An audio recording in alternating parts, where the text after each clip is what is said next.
Bismillahirrahmanirrahim. Assalamualaikum warahmatullahi wabarakatuh. Baiklah, saya Dian Huzaifah Adri. Di sini saya sebagai pemateri kelompok 1. Materinya yaitu mengenai problematika pembelajaran bahasa Arab.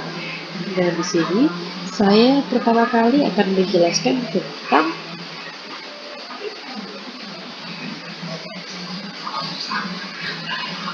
belajar.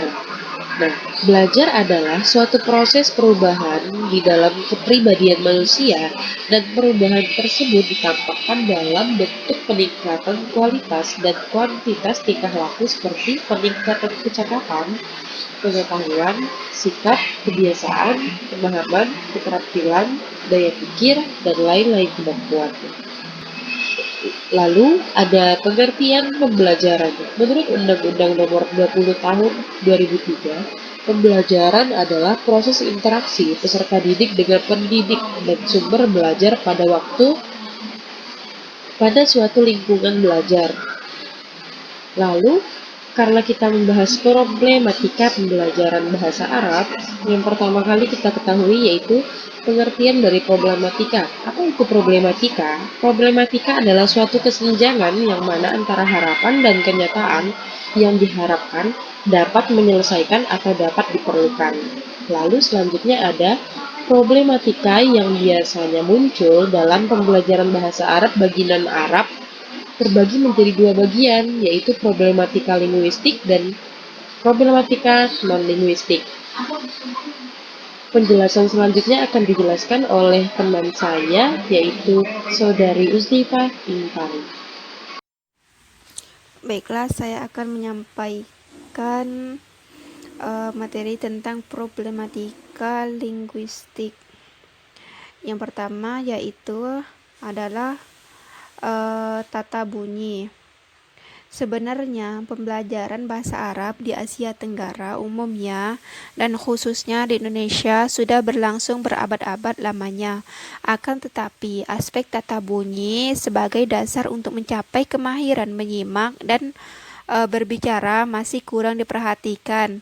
Menurut Khatib, hal ini disebabkan karena tujuan pembelajaran bahasa Arab hanya diarahkan untuk menguasai bahasa tulisan dalam rangka memahami bahasa kitab-kitab berbahasa Arab saja. Kemudian pengertian hakikat bahasa lebih banyak didasarkan pada metode gramatika terjemah, yaitu suatu metode pengajaran kaidah-kaidah tata bahasa dan penerjemah kata per kata. Dengan sendirinya, gambaran dan pengertian bahasa atas dasar metode ini tidak lengkap dan utuh karena tidak mengandung tekanan bahwa bahasa itu pada dasarnya adalah ujaran. Selanjutnya adalah kosakata. Kosakata yang banyak diadopsi oleh bahasa Indonesia menjadi nilai tambah bagi orang Indonesia mempelajari bahasa Arab dengan mudah, karena makin banyak kosakata Arab yang digunakan dalam bahasa nasional Indonesia, makin mudah bagi orang Indonesia membina kosakata, memberi pengertian dan meletakkannya dalam ingatan. Namun demikian, perpindahan kata dari bahasa asing ke dalam bahasa Arab dapat menimbulkan berbagai persoalan, antara lain yang pertama yaitu penggeseran arti. Yang kedua, lafaznya berubah dari bunyi aslinya. Yang selanjutnya yaitu lafaznya tetap tetapi artinya berubah. Selanjutnya, tata kalimat. Dalam membaca teks bahasa Arab, para pelajar harus memahami artinya terlebih dahulu. Dengan begitu, mereka akan bisa membacanya dengan benar. Hal ini tidak lepas dari pengetahuan tentang ilmu nahwu dalam bahasa Arab, yakni untuk memberi pemahaman bagaimana cara membaca yang benar sesuai kaidah-kaidah bahasa Arab yang berlaku. Sebenarnya, ilmu nahwu tidak hanya berkaitan dengan i'rab dan bina, melainkan juga penyusunan kalimat, sehingga kaidah-kaidahnya mencakup hal-hal selain i'rab dan bina, seperti al-mutabaqah dan al-mauqiyah. Selanjutnya yaitu tulisan. Tulisan Arab yang berbeda sama sekali dengan tulisan Latin juga menjadi kendala tersendiri bagi pelajar bahasa Arab dan Arab, khususnya dari Indonesia.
Selanjutnya adalah faktor yang mempengaruhi pembelajaran bahasa Arab.